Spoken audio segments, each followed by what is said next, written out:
ప్రారంభిస్తాయి. తర్వాత ఆ మ్యాగ్నెటిక్ నీటిని మనం తాగినప్పుడు ఆ మ్యాగ్నెట్ మన శరీరం మొత్తం పాకుద్ది.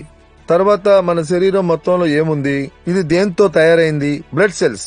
బాగా జాగ్రత్తగా వినండి, ఇది మ్యాగ్నెటిక్ వాటర్. ఈ వాటర్ బాటిల్లో ఉన్న ఈ మ్యాగ్నెటిక్ వాటర్, ఈ మ్యాగ్నెట్ వాటర్ ని మ్యాగ్నెట్ గా మారుస్తుంది. తన ప్రాపర్టీని నీళ్లలో వదిలేసింది, అందువల్ల అది మ్యాగ్నెటిస్ అయింది.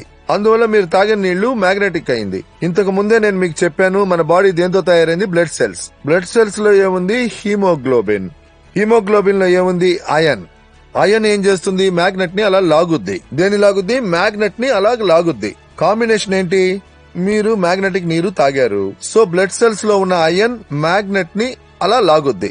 అలాగే లాగింది. మ్యాగ్నెట్ లోపల ఏముంది? నీళ్లు వచ్చాయి. నీళ్లు ఏని రూపం? ఆక్సిజన్. అగైన్ ఏమైంది?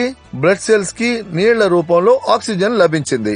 ఈ మ్యాగ్నెటిక్ నీటిని మీరు తాగారంటే అది ఒట్టి నీళ్లు కాదు, వాటర్ కమ్ ఆక్సిజన్.